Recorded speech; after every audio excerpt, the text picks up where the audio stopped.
Hi, I'm Danger Dan Jers, the host and GM of the D&D Real Play podcast, D&D Dark.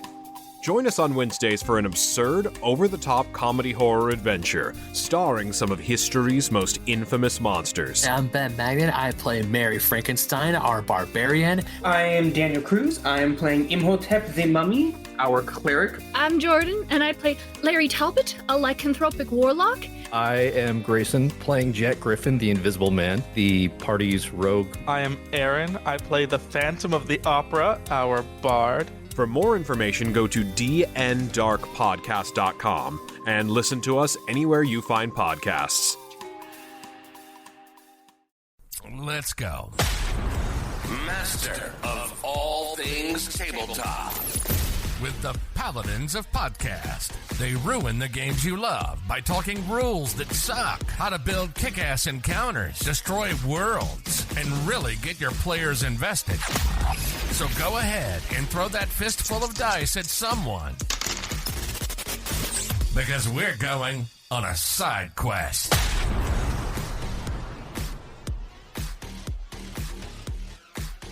Good morning, everybody. Welcome back to SideQuests, the Paladins of Podcast.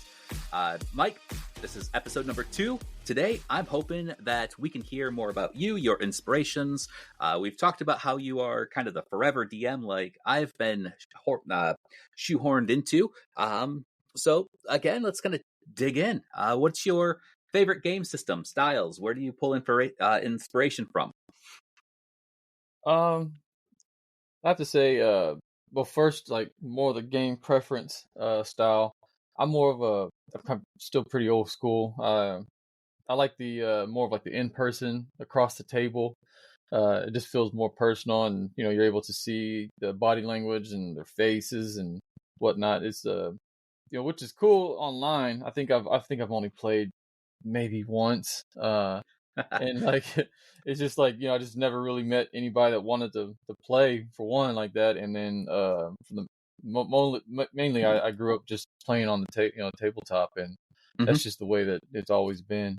I do like just a part of just having that.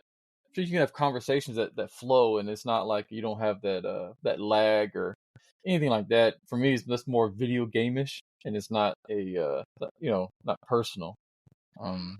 Yeah, I feel that. Same way. So I mean, I guess that's the big thing. I know a lot of people have different opinions about that stuff, but for me, I mean, I'm definitely a tabletop type person. Absolutely. I know that when the pandemic hit, that's when it really changed for a lot of people, and that's when the online play got huge. Not saying that I don't do. Actually, I actually ran some paid games online as a DM, and it was cool. But you're right. There's there's a personable difference between that screen where you can see people and a table full of people, and my preference still lies with a physical table. So I feel you. Yeah. I think it's probably when I started really getting into a lot of RPGs and outside of regular board games. The more role playing and things like that. It was during COVID, so I didn't really know too much about online gaming. I heard a lot of podcasts, and that's where that kind of got me. Like the it was Tales of the Manticore. That was like a solo. Right. Yeah, like I listened to him from like episode 1 until now. And what was the other one? The Dark Dice. Those guys are pretty cool. So those guys ones that kind of got me in, but since then it's just still been tabletop, especially because I usually just play with the kids or the family, and maybe some friends from time to time, but usually I've only played maybe once or twice online, and it didn't really go well, so I don't really know what a good game is. Yeah, it can be hard online. I found that the technology barrier online can be super difficult. And sometimes things like Roll20 doesn't always work on everybody's computer very well, and a lot of people will use Discord for voice, Roll20 for the virtual tabletop, and if they're playing Dungeons and Dragons, they'll use D&D Beyond for their character sheet management. That's 3 applications or windows that you have to have open on a regular basis to play a game. And then the chance for distractions, because you can be put on mute while people are monologuing, and you can just Angry Birds on your phone all the time. Makes it super difficult for me to really get into. At least at a physical table, I can tell somebody, "Hey, put down your phone. Pay attention, bro."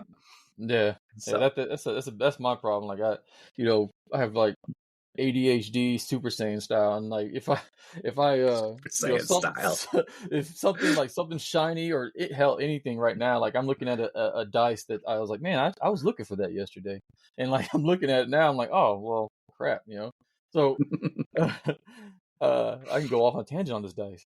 So like just example like that, something like that will go, and then somebody else is has the attention, or that little box on your screen.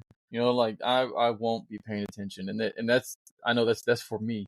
So I know if there's other people out there, then they definitely are not paying attention as well. Right. So I mean, I think it's cool. I would love to try to do it, but for me, it's like I know what my strengths and weaknesses are, and being I still am like a person that wants to read an actual book. I have like probably 10,000 digital books, and I think I've only read like 10. Like it's Now, just when you say digital, are we talking like Kindle ebook style or like audiobook? No, Kindle, like digital PDF style books. No, audiobook I can do, because I will listen to an audiobook when I'm working out, or when I go for a run, or when I'm driving, or working in the yard. Like I can do that and pay attention because my hands are being busy, and my partial mind is focused on that task, but I can pay attention to the story. And that's when I listen to a lot of my podcasts or my books, is when I'm doing those things. Yeah. But actual books, like I have to read PDFs or ebook style, like man, like I am distracted. Like I need to have the actual physical, like I call it old school book, because my kids are just like, oh, we just look on your computer and read. I'm like, absolutely, I can't. Like, what if I want to tag the page? And my daughter, especially the oldest one, she's super smart, and she's like, well, just tag it. She's like, you just tag the page, and then you can go back to it, or what. I'm like, no, I'm not doing. Like I want to see my little tags, or my book bookmark or whatnot.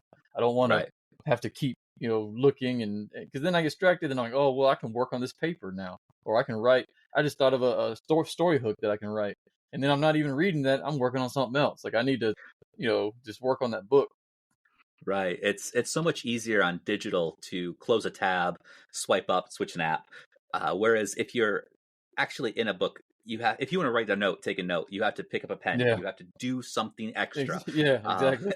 And that helps keeps me focused too. If I'm looking at a PDF, for example, I will generally scan for what I'm looking for. If it's not there, I won't dig any deeper. It's all surface level. If I don't find it in a few seconds, close the tab, look at a new one. Yeah, exactly. Absolutely get it. Now there's like 10 different AI programs that'll look everything up for you. So to me, it seems like it's too easy. You're not learning anything. Everything's just given to you. That is very true. I mean, we've talked about a little bit of the AI aspect of like artwork and whatnot in previous seasons, but yeah, you're right. Now you can just ask a question. It's like Googling on steroids. Yeah. And I mean, just like Google, you have to actually suss out what's right information, what's wrong. Right. AI can just pull something out of its metaphorical ass, and boom, here you go. And and I have talked to people, and to me, like AI is more of an assistant. Like I think it's like it's great, especially for people like me. I live nowhere near anybody. I live in a very small town, and probably in this population, probably 8 people play D&D, which I don't know them, and I'm one. So I'm guessing here, and so it's just me. And for an assistant, like I use it as an assistant. Like it's great for like writer's block. I bounce my AI, like it's usually just me asking questions or trying to get past my writer's block so that I can zoom past it, which the writer's block, before this would take a day or two, or take all day, or it would take forever. And you're just like walking around like pissed off because you can't get past whatever this mental block is until you see a commercial. And then it's like a wave of information comes flooding in, which now I can AI and I can have a short conversation, and all of a sudden I'm like, oh shit, that makes so much more sense. Like, man, like I was thinking of that, but that made it just more easier. Or even like I know Darren in our Discord team, we have had different discussions about AI artwork, and I know a lot of people are against it. But it goes back to like some people are independent. They are great writers or they're great graphic artists or whatnot, but they can't afford to have that. Those amazing artists. Like we have artists on our team, and they're spectacular. But some of these guys, they can't afford that. If they didn't know the team, they weren't able to work with them. And I see that in the beginning, until they're able to get their revenue up and get their popularity up and get those things where they can collaborate with other artists, I don't see a big problem. Which probably people right now are probably commenting like a crazy ass, like just like screw you, mate. You're an asshole. Like, but I just think like it's an assistant, like it's a stepping stone. So these guys can make their artwork for their D&D stuff, until they're able to step their game up to get that part. And then the same thing with the artists. The artists aren't very good writers, but they probably are able to get help with the AI assistant to help them write their stuff. I'm not saying copy and paste. That is not what I'm saying. I'm saying maybe put it in your words. See the idea that it gave you, because these people aren't good writers, but they're able to put it in their own words, make their magic item or whatnot, and then put it to their great artwork. Until those two people are able to come to a crossroad where they're at the same level, I'm saying, get that help. You're able to get help until you are able to actually get a real person's, help. And that's just, I think if you use these things as a help, a stepping stone, and not a crutch, I don't see a big deal with these type of things, man. See, I know that. Well, we're not intended to talk about AI in depth. I think you're absolutely right. It's definitely a tool. And I actually take your belief one step farther, and it sounds ridiculous. Like my background, I've actually have an art degree. Mm-hmm. So I went to art school. I have an art degree. I've got zero problems with AI. In fact, in art school, they told me, steal whatever you can. Tracing paper wasn't a big deal. I could trace whoever style I wanted. I didn't get permission from Picasso when I did blue periods. I didn't get permission from Dali when I did surrealism. I took these styles. And art school, you'll have people who are like, well, I did this by hand. I spent 1 million hours on it. Now somebody can just come ahead and take my style. I'm like, your style's fine, but it's a poo-poo platter of everything else that you've ever done. And AI does the same thing at a fraction of a cost and at a 10th of the a 1,000th of the speed that you're going to make this in. From a business standpoint, it is cost effective. I can throw AI artwork in if I need something quick. I can train it up my own artwork if I chose to do so. It's a tool. And I spent so much time in something like a manufacturing setting where if you don't adapt to new technology, you become obsolete. You have to learn how to use it, work with it, in fact, master it, and then take it a step farther and become something more than just it on itself. In fact, newer people, like you said, use a lot of this AI artwork to generate ideas, thoughts, processes, etc. And I've used it, said, hey, I need an artist, and this is kind of what I'm working with. This is the idea I'm looking for. I'd like you to put that classic spin on it because this just isn't cutting it. And that's a great point for what it is. And like you said, roadblocks or writer blocks, inspiration, it's great for that. It depends on how you use it. But yeah, like I said, my thought process and my belief, I've just taken a little step farther. I mean, I don't see a big problem with it if you're not abusing that power. If you're not relying on it, because what if one day technology disappears and now you're shit out of luck? Okay. Yep. I'll go back to a crappy sketch artist. Where I am not a good artist at all. I'm a better writer, but there's programs out there that I can put a sketch that I drew, I can upload it, and it just enhances it. Like it's not a full AI. It's not coming out of thin air. I sketched it and I was like, okay, just make it look a little bit more, I don't know, dark, or make it more cartoony, or I did some stuff for my kids, and like my shitty little drawing, made it look a little bit better. Like, it's just, to me, if you make it as a tool for a stepping stone, like myself, like my art before my 4 modules that I published on the DM Guild, the art is okay, it's good. It's my sketches.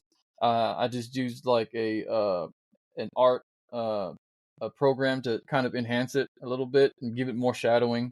Because I'm not an art major, so Yeah. I have no idea how to do that shit. It made it look, it makes it look, a little bit better, and now that I have a person that actually knows how to do these different programs and know how to, draw and write and, do all these things with the actual, the actual art programs. Like, if it wasn't for, for him, for the last year, I would have been struggling to try to even get my sketches, because then it would look like a 6-year-old was sketching my stuff, and it's like, if I didn't have like these little programs that like enhanced it, or or just made my lines look straight, like, because like, what's the other one, like there's a Google art one where you just, helps you straighten your lines, and keeps your lines straight, and whatever. So it's just, I don't know, I wasn't abusing it, and I wasn't using it for the AI part. I was just trying to make my stuff not look like a 6-year-old. Yeah. So, I mean, I don't see how it's a big deal, but I know that there is a huge, there's like a 50-50, you're on one side or not, almost like politicians, but with like, artwork, or writing or whatnot. So I don't know. Yeah. That was like left field for us right there, but it was. It's all right. I mean, and it's a hot take. I mean, this is really, really a big debate right now. So having a stance on it, I mean, everybody has their opinion, and none of us are 100% right. None of us are 100% wrong. And the thing about technology is that it doesn't slow down for anybody and anybody's beliefs. Yeah. So if we sat and debated it nonstop, AI will take over absolutely everything else. And I will say the biggest problem that I have with AI is that it skews Google image search so badly, because everybody is generating so much AI artwork that it's the first thing that pops up now. It's harder for me to find general stock images. It's harder for me to find other ideas and inspiration to pull from. And it's training on its own bad AI. So results are only getting worse now. For a while, but that's the cycle of improvement. It has become its own worst enemy, and it's becoming easier to spot because everybody's seen so much of it. So that's it. Now that we've talked about that, we have talked that it has become a decent use for inspiration. So let's talk. What things inspire you when it comes to both a little bit of your artwork, your visions, your stories? Well, a lot of mine is I grew up, in the 80s. I spent my entire childhood in the 80s, from start to finish.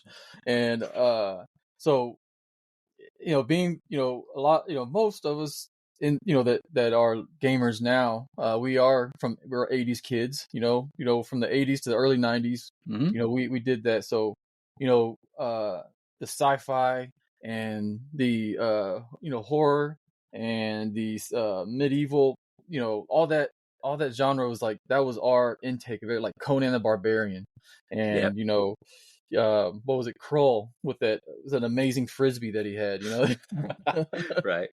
So I mean, those things are what inspire me. And like, I'm a huge HP Lovecraft fan. Like, I read, I'll read his stuff over and over again. Much as people like, will say, well, Call of Cthulhu is, that's just typical. Everybody loves it. I do. I actually love that story. I've probably read it about 50 times. It's just the way he describes the stuff, and the way that it's scary in a way, but the story isn't scary itself. But if you allow yourself to actually read it and be a part of it, like, you're just like, holy crap, man! Like, this is pretty shitty. Like, like the whole concept of it. And I like a lot of like the sci-fi type movies, not the big space operas. I think Star Wars is probably one of the only like big space operas that I'm big into. But the crazy, some of the darker, more serious. I'm not a big goofy type person that like to watch those things. When I was a kid, my cartoons were like He-Man, G.I. Joe, Thundercats. They were all very very limited to the silliness. There's of course there's little jokes, and knowing is half the battle. Yep. Those type things. But my cartoons were not. I didn't watch that stuff, and it wasn't goofy. And I show my kids now, and they're just like, "How did you watch this? Like, this is intense. Like, this is like I'm getting intense." And I'm like, "Yeah, it's He-Man. Like, this is what I grew up. This is my male model. Like, this is why the reason I am now because of him. Like, and so it's just so that's where like a lot of my stuff I get, and even I will watch some of the older cartoons, and I was like, man, I like that bad guy, or I like that story arc, and I will take some of that thing, and I will make notes. Like I have like notepads all over the house, and my wife and kids, like, it drives them nuts. I was really bad at sticky notes at one time. Like I was just sticky noting everything. Oh jeez.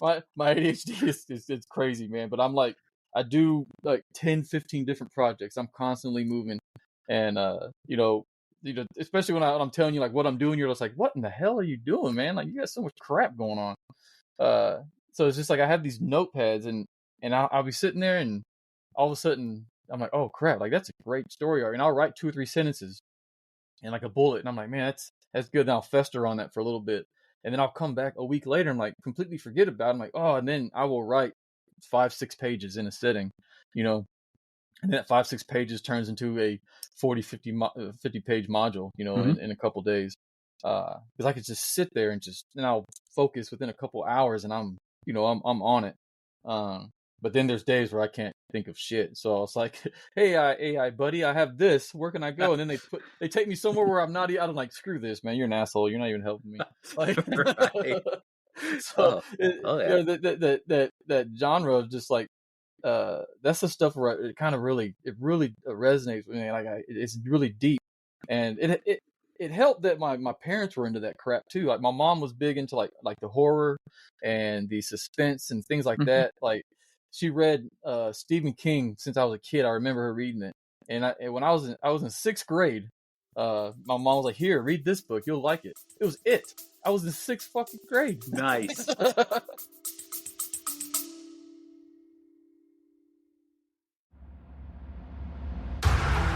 Are you looking for a D&D podcast with a dark side?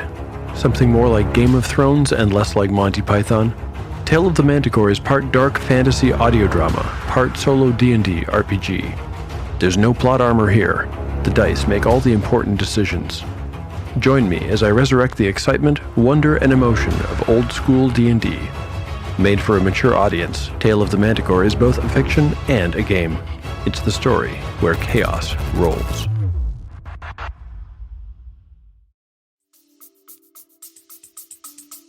Nice. I was like, are you, later on, at that time I was reading it and I was like, oh my God, I'm terrified. Like this is the scariest book I've ever read in my life. Right. And, I look back and I'm like, man, I should not have read that as a child. Like that should not, Stuck with you. Yeah. So my kids are like, oh, can I read some of your books? I'm like, no, because I have like a whole collection of all these books. And, I told my oldest daughter, I'm like, yeah, I'll let you read it when you're in high school. Like when you start getting towards that senior year, you can start reading my books because, I could tell, I know my mom was like, here, read these Stephen King books, which back then, parents were different, Yes. I think I'm more of like an 80s parent now, and people look at me like I abuse my children. But like that is a huge thing. That's where I get a lot of my writing, and I want to be a writer like Stephen King. Dude, he that is it's a goal. I don't think it's a reachable goal, but it's still a goal that I want to try to get to because he's just an amazing writer. I'm in my 40s, and that dude, by the time he was in his 40s, like he already written and published like probably 50 books and stories or whatnot. I don't remember. I thought he had his first book published a little later in life. I don't mean like 50 or 60, but no, I mean I exaggerated on that. I have no idea. But hey, the goal's attainable. Yeah, you just keep practicing, keep writing. That's all it takes. It's. I don't think it'll be a a story, like a book, like big novels. But my thing is like, I've published 4 adventure modules on D&D on DM Guild, which is crazy, So I have my stuff published out there, and then I'm in the talks with one of our members now, to team up so that Chaotic Chronicles and their group will come together, and we'll have a big project. And I want to be able to print and have a hardback copy of my book by the end of the year on my shelf, with my name on it. And that was like, and and now we're so much closer than what I made out to be in January, and here it is at the end of April, and I'm really close to being like, okay, well, the planning is done, and now it's pretty close. So like I could have this done at least once or twice this year, which me and DM Dan talk about it, and that's that was his big thing. He's a collector of like of books and things like that, and that's what he was just like, man, if I would love to have our book on the shelf. I was like, man, my goal is to have it by the end of the year, so you better cut that goal down a little bit shorter, because that's what I want. So we're working on that. Good. And back to the inspiration part. I know I went off on a tangent on that part. My dad was like I said last time. My dad was a huge nerd as well. He was Star Trek. He watched all crazy type of B movies. Like he was like a B movie buff. Nice. Yeah, like I get that from him. Like he is like, we watch so many shitty movies, man. Like I look back now, I'm like, God, that is so shitty. But I'm like, man, I'm glad we watched that, because I still think it's awesome. Yeah. So it's just, I'm trying to think of one right now, and I can't even think of it. Do you remember the old school Warlock, the movie Warlock? Yep. Yeah. So love that movie. Yeah. So the first one and the second one, like it was like those. I look at it now. We tried to watch with my wife, and we laughed. I was like, God, this Terrible. movie sucks. But I still, like, every time I see that actor, I still recognize him as Warlock. I'm like, oh man, he was amazing. When I was a kid, like that was amazing. So I get a lot of that stuff from like the B movies or things like that. My dad he watched all those crazy shows too. Like some of the TV shows, I go back and look, and I'm like, wow, that did not age well. Like I might have been wasting my time, my childhood time watching that crap with him. But I mean, the memories are good. So it's not for nothing. Yeah. But in that, I agree with you. It did pay out in the end, because now all that stuff from my mom's side, the genre, and my dad's side, and combining all that, now I'm able to just, my mind is blossomed into this crazy tornado of just an imaginary world, and I love that, and I can't I can't really say anything bad about it. Especially like the comic books my dad had. He had everything, like DC to Marvel to all the independent stuff, Tales from the Crypt, doesn't matter, so I'm able to kind of bounce that off of that as well, because I'm able to I guess use my imagination a lot more. Yeah. Especially than most people, because if I can go off on a tangent and people are like, what the hell is this nerd talking about, man? Like, same. And I'm just like, what are you talking about? The X-Men, and Beast, and they're just like, no, get the hell. I have no idea what you're talking. Yeah, I don't know. I get that a lot too, and what I found is awesome, because I've got a huge love for comic books. I mean, I used to have a huge collection. It got ruined, and I haven't bought one since. But I love comic books, and I'm a huge visual media kind of guy. So like movies and everything. When I was doing a few film classes, you have sort of an eye for cinematic views and how things should be laid out. And that's where I find I get a lot of inspiration from, is when I see something, I'm like, man, how would I describe what I'm seeing? And that's what starts to spawn a lot of my ideas.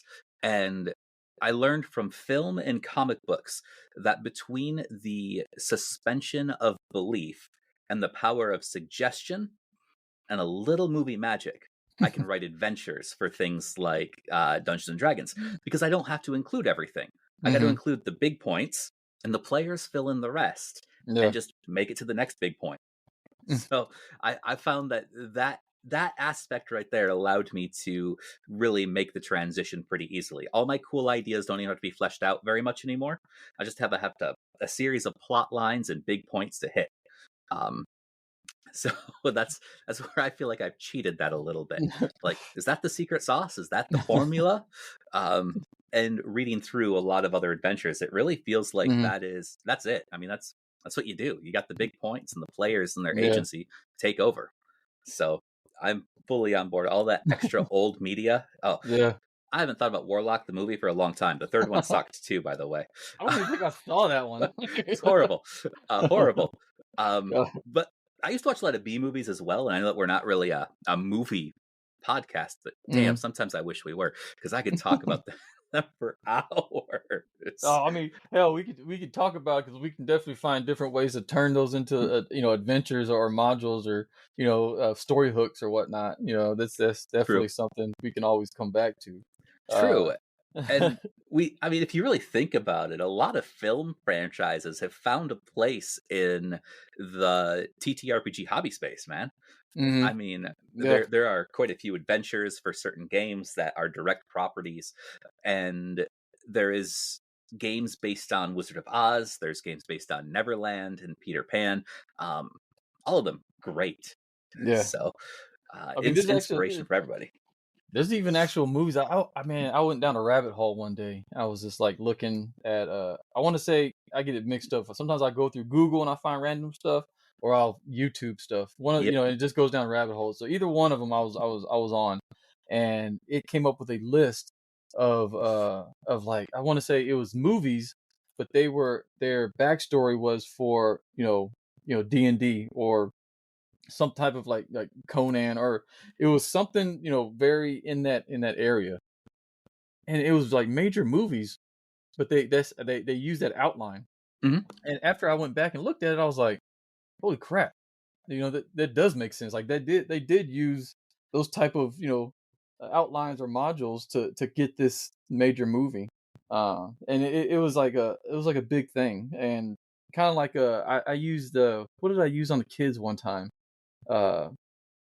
Multiverse, right? So we were playing D&D one time, and I mentioned it like a hint for like a vision for them, like there's a whole nother multiverse, there's something else going on. And at the end, the kids are like, oh man, what, you just watched did you use that out of a Marvel movie? I was like, kids, I was like, one thing, I was like, D&D's been around before, before the all this MCU type stuff. I was like, yeah, the DC had their crisis thing, but that was like in like the late 80s, I was like, a lot of this other stuff was, they didn't have an entire multiverse per se in D&D, but they had different, they had different worlds, and they had different genres of their D&D world.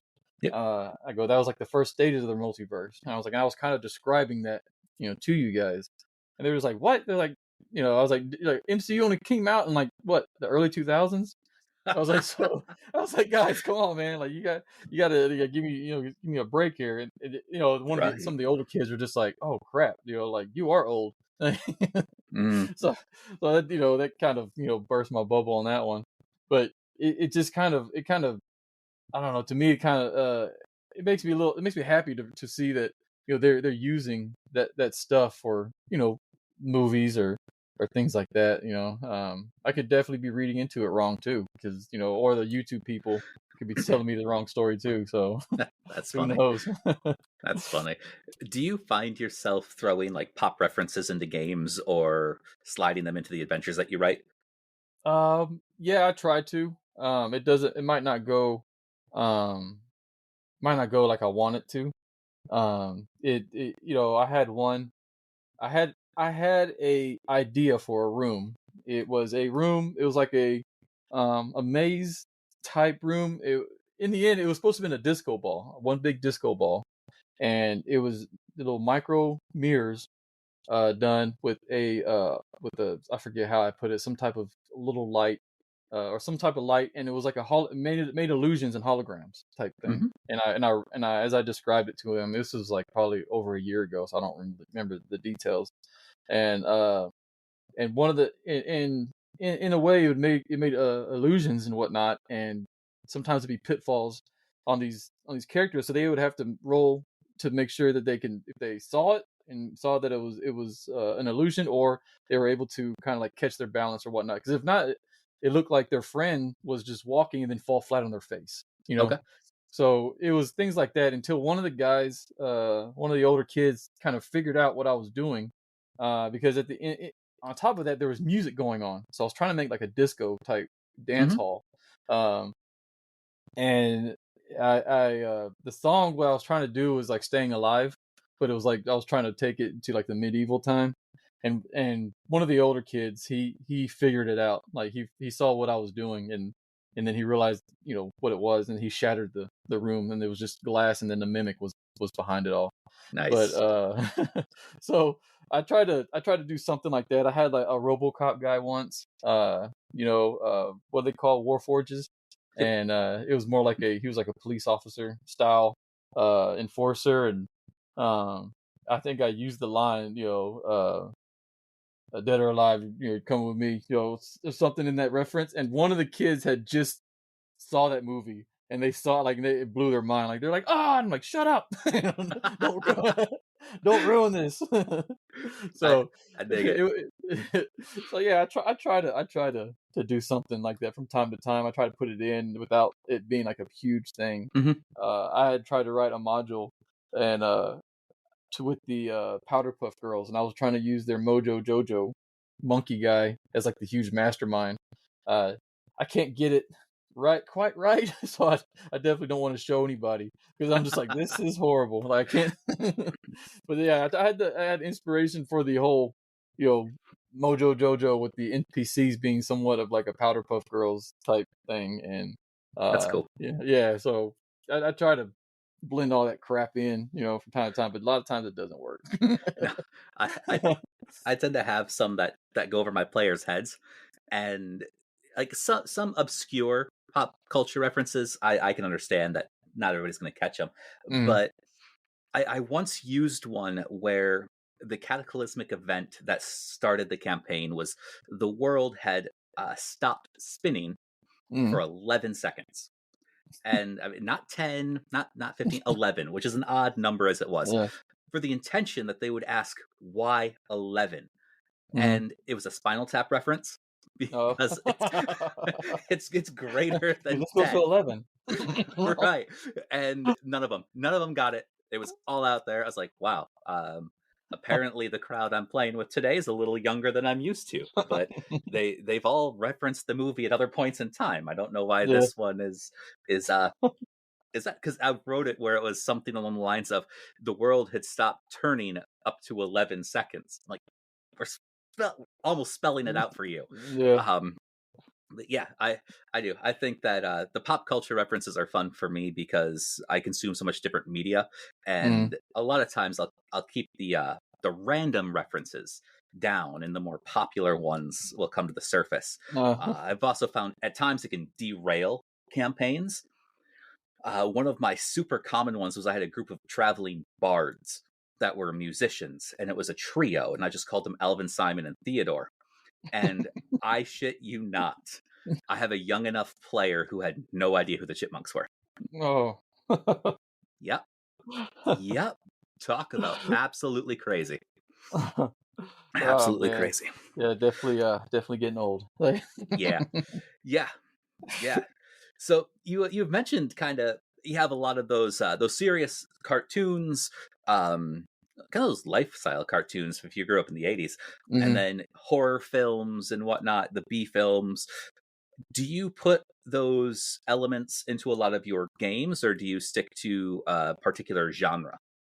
I try experimenting with new stuff, but I find myself always going back to a grim, dark, serious, more of that style. I had written a one shot, and it was I tried to make it very fun. It was like a He-Man style based, and we used it for like a side mission, and I was trying to make it kind of quirky, and the character Orko was like this, the kind of like goofy wizard, and along with this crazy barbarian, and it became where Orko was not goofy at all at the end. Like towards the end, like he became this master wizard, and he was just doing damage.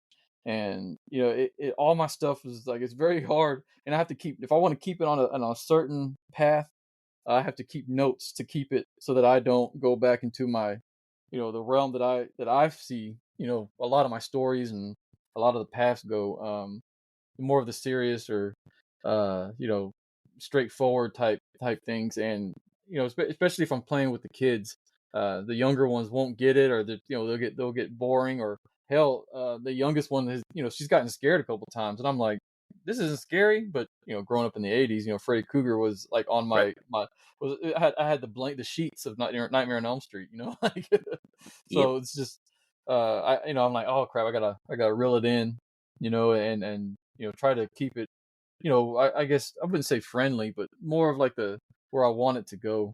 But yeah, the things that I find myself in is more of a serious style. Okay. And with maybe every now and then a little bit of goofiness, but I have to make sure I put those points in, because if not, then it won't be there at all. That's fair. I like for non role playing game stuff, I like a lot of grimdark, a lot of depressing, oppressive, evil forces that are constantly beating down on the heroes, and things seem absolutely hopeless, full of despair. But my stories and adventures, I like to be rather fantastical. So that's really where I like things to fit. But I separate these genres really distinctly as well, which is absolutely crazy. Sometimes I'll have elements of each, but overall, I think that I tend to play high fantasy, but my preferred genre of fantasy is grimdark. Yeah, absolutely love that style, and the writing style is way different than normal fantasy, which I also appreciate. Yeah, I think that's why I wasn't really a big fan of like I guess what is it, Dragonlance? They're like very very high fantasy, very colorful, very everybody's super powerful. It's just, to me it I don't know, to me it just doesn't really catch my eye. I play when I can, I'll play what's that zombicide, the horde, the black plague or something. It's like the medieval zombicide. I have that. It's more of like a D&D style time frame with the element of zombies. So we have it, which I have it here somewhere. Black Plague, Zombicide Black Plague. Okay. So it's here. Nice. So we play that, and it gives you pretty much characters. You have a rogue, you have a you have the dwarf, and barbarians and stuff, and fireballs, and things of that element. And it's very it's live or die. Like that's it. Like you have to kill the necromancer, or they call in a horde, and you have to or you die. So and the kids like that, and like a lot of the younger ones are jumping up and down because they're freaking out, because like you don't even need a DM for Zombicide, because the zombies move, exactly the same thing, and just the maps are different and the goals are different, and I'm able to get the kids into that, because then they know like it's live or die, and they freak out. Same thing with like Hero Quest. There's really not a lot of like goofiness. Their missions are straightforward. The wizard is going to kill the town or whatever. And so you have to get into that. So I guess when I found Dragonlance later on, which I didn't even know that was D&D when I was a kid. Later on it was Dragonlance, and I read like one or two books, and I was like, this is silly. Like this isn't for me. But before that I was reading, Stephen King or Conan, which those books are not goofy at all. Right. So is that my genre had already been molded into my brain of like what's fantasy and what's stuff like that, and then as that happens, then you start going into like H.P. Lovecraft and things like that I enjoy. Nice. So I mean, that's just I guess that's my take on it, and it's kind of every writer and every DM has their style, which you can go from what's his name, Matt Mercer. He his style. It's very he does it very well. But then there's the there's other DMs out there, which I like the Dark Dice DM. I can't remember his name at the moment. He's very when he does it, it's very grim dark. His storytelling is very crazy. It's a lot of like H.P. Lovecraft style horror, and the same thing with what's the other one I said, Tales of the Manticore, and the way he does it is the same thing. It's very dark and grim, and like his main characters sometimes they die within the first 2 episodes, and like it's very crappy. And you're just like, oh man, I was rooting for that guy. But for me, it's more of a survival, and it keeps the stakes high because you're involved. You're definitely involved, and it's not like oh man, I got this magic sword +5 because I'm a level 1, and now I'm gonna call the powers of Grayskull now because whatever. Right. I don't know. It just seems like it's more you're more involved. Yeah. Yeah, I dig that. So we have that feel for what your inspirations are, your styles, and your writing style. All of this kind of tracks. Mm-hmm. Is there a specific genre that you would love to be able to sit down and get into but haven't had an opportunity to yet? Mine is Space Marines. I've been saying that for years. Nobody will ever run Space Marines for me. You talking about the old school RPG where you play as the Space Marine itself and you kind of upgrade it? Or truthfully, any genre of game, tabletop game, where I am a kick in the door, blow shit up, and then loot aliens. Yeah, really all. Yeah, I mean, I think I can. I don't really have something that because to me I don't get to play as much. I think I started writing because I don't get to play. So it's just like I was talking to one of our team Discord members, and I was like, man, I've been writing probably for 15-20 years or more, and it's just little short stories or little things here and there. I got notebooks just randomly with stuff, and to the point where because I don't get to play. I go, and now lately these last couple of years where I'm really big into role playing games or tabletops, and I still don't get to play. So now I write more. And now I have probably about, I think I counted, it was 40 something, almost 50 one shots or missions that I've written, and they're all between 10 and 20 something pages, like just of me just writing these little short stories that I had and turned them into missions now because that's what I'm into. And I can knock out probably a book of one shots in just a week or two, putting it all together and finishing up these short stories. And I find myself like I don't think there's anything outside of the realm that I don't already like, but I would like to try maybe like a survival style game, but I have not played any type of Warhammer Space Marines type stuff. And I had seen probably about a year ago that there was a RPG or tabletop game at one time where you play as a Space Marine and you upgraded and you had experience points. I was like, are you serious? Like, this is a thing? Yep. And I was like, oh man, that's amazing, because I like to read Warhammer material. I've never read any of their novels, but I've read like some of their side stuff, their lore, and I was like, man, this is amazing, because it kind of reminds me of growing up was StarCraft. Okay. And like that, so like StarCraft was like a huge thing with me and my dad too. We played the old strategy. School. Yeah. Oh yeah, man. RTS was our things, man. And Warcraft before it got all crazy. 1 and 2. Yeah. Well, 3. Yeah, got it all the way. Yeah, all the way up to 3. Yeah. And then after Warcraft 3, then it went into World of Warcraft. Right. So, I don't like 3 very much. I preferred 1 actually. Yeah. 8 megs on a floppy disk. Yeah. I think 2 was mine. Like Warcraft 2. Like I really liked that one. Part 1 was good. I think Warcraft 2 came out right around the time Diablo So Yep. they all came, and then StarCraft came shortly after that. So that circle genre like that, I was really into that stuff, and so Warhammer reminds me of StarCraft. Okay. And I was like, man, that really sounds amazing. Like that's something I could definitely get into. Until I saw like the prices of trying to get into the game, and I was like, well, Yes. I guess I won't be joining that game anytime soon. I'll just keep watching YouTube. The running joke about Warhammer 40K is it costs 40K to get into. Yeah. So I mean, Yeah. it's fair. We had It's went fair. to a shop here in San Antonio, and I was looking at the time I was looking at like some D&D stuff or some miniatures or something, and me and my wife had gone into the dark side. We walked into the store and went into the Warhammer side, and we were just The like, dark "What in the side. hell is this?"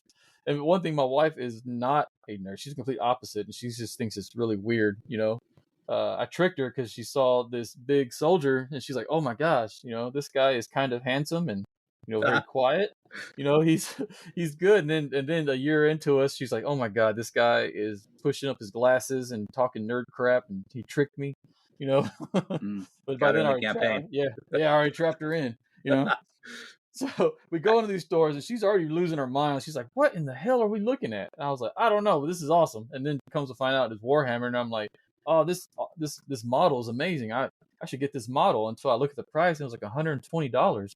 I was like, "Holy crap! Like, there's no way I can even justify myself trying to get this while I'm already having this other hobby." I was like, man, it's because friends are trying to get me to play with them, and I'm like, I'm sorry. Like, my wife would kill me if I try another hobby, especially with this money.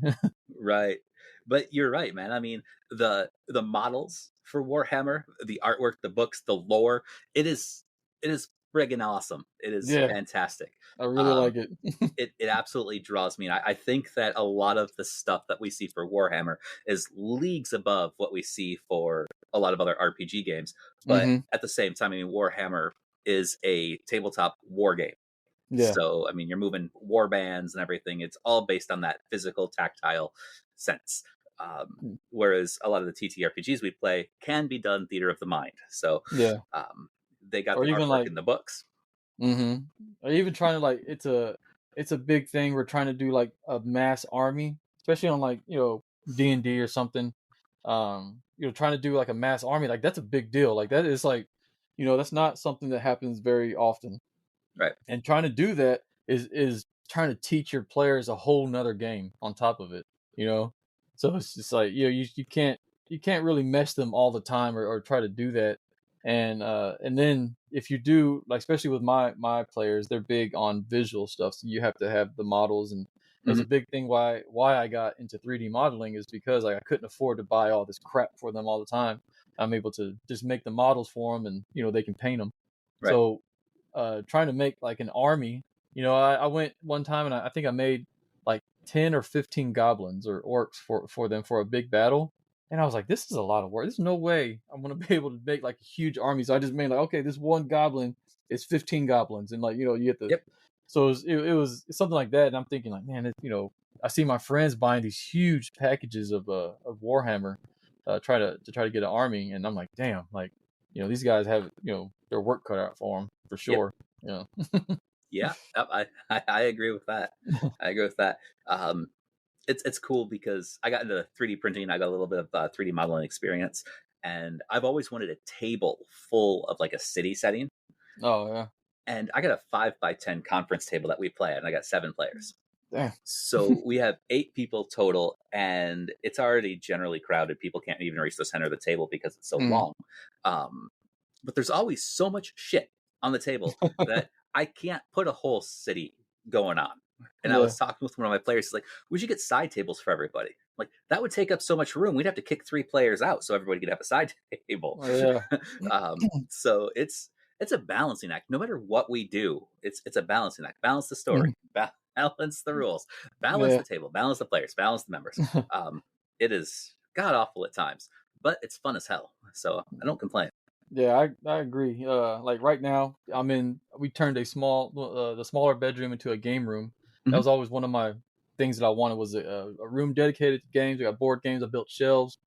And as the kids got older, these last couple of years, like our room is small now. I have like one of those craft tables. Somebody was selling it for $20. They're like $100-$200 tables, and you can fit 4 people comfortably on there. Well, I have 6 kids and or 6 players. It's not really kids anymore. We have 6 players and myself around this little table that you can fit 4 people comfortably. And we still play on it, and it's a larger table for 4 people, but it's a bigger table. So my goal is now, like you told me about your table. I'm like, damn.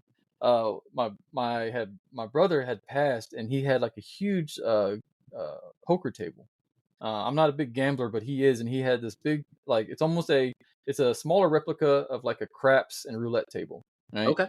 And on that table, there's different layers on it. So the first layer is just the craps. There's a big bowl in the bottom of, like the regular craps, like Vegas, and then you can put a top on it with a hole with the roulette, so you can spin it and everything. And then there's a actual table part that goes on top of that. So it's a very long, very kind of wide table, and you can probably put it will sit comfortably 6 people, but you can put 8 people there and play. Yeah. And my goal was to turn my garage, like I have one of those. It's a little bigger than 2-car garage. It's it's a little bit bigger than that. And I'm like, man, if I can turn half of that into like a gaming area, move my gaming area into the garage, and then I'll leave this room for my wife as like a sewing or craft room or whatever. She does tattooing as well, so she work on her tattooing in a room by herself, and then I can have a garage so I can fit everybody in there. So that was like my thing, because now I don't have room for a bigger table, and now the kids are getting older, so my 3 girls are talking about like getting their friends to come over, and I'm like, I don't have any room for you guys, man. Yeah. So right. I'm like shit, I don't have any room. So now I'm turning this poker table into trying to do a board game on top of that, and be able to play poker with the guys once a month or so with that thing. And that was like that's a whole thing. But then the garage is always the catch-all for every season, so I'm like trying to keep that organized, and I'm losing that battle. Let's just say that. It's absolute same. Absolute same. I get it, but let's start to wrap things up a little bit. I mean, we got an hour in, and things are great, and I'm looking forward to next week. We'll talk about some new stuff, kind of jump right into what we want the meat of the show to be. Anything, last words of advice before we kind of close out?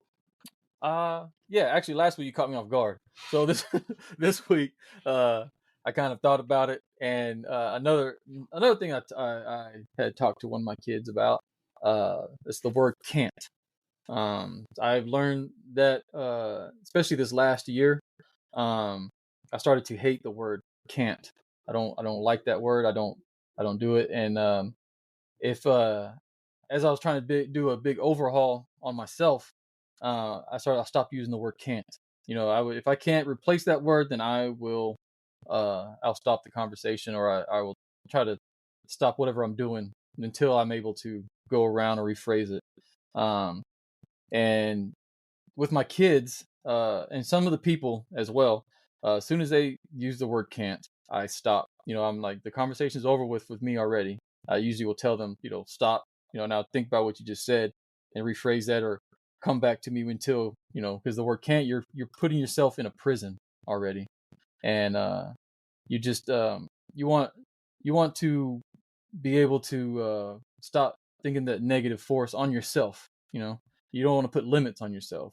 And as I tell my kids, you have to distance yourself from that negativity and the negative people, because if they are always evolved and in the world can't, that means they are not going anywhere. They're not going anywhere with themselves or with the people around them. And you want to be an example, a beacon, for other people, and try to help others and improve them. And the word can't, you are just putting limits on yourself, like I said, and you don't want that to stop somebody else from moving forward as well. So I guess it kind of stops at the part of like, I don't want people to stop themselves from their dreams. As we said earlier, I had a dream of putting a some content, a book of myself that I can get published and put in on a hardback and on the shelf. Like that was a dream, but now it's a goal. I stopped saying dreams into goal because it's not a can't anymore. Like I can't publish a book, or and it's just, you want to be able to get past that, because the first thing is to get past your own mental barriers, and the word can't is that first hurdle. So I guess my inspirational quote is, stop saying can't, and actually try to rephrase it to you're able to start conditioning your mind to being more positive, so that you can reach your goals, because you don't have dreams anymore. You have actual goals that you're trying to reach. And I dig that. That is my quote. I dig that. The power of positivity. Yeah, exactly. to really shorten that down. But you're right. That positive thinking, changing your mindset, can really help develop a better place for you individually. And if you change hopes and dreams to goals, they become obtainable. Exactly. So, Mike, you are 100% right. Guys, check us out on Facebook, on the internet, Epic Table Games, and make sure for all of your SRD needs to check out the Open Gaming Network. Otherwise, we'll see you next week. Have a good one. Okay, new intro. We've changed the name, and we're still using the word paladin. Paladin. I mean, it hasn't been used in the English language in about 200 years, but okay.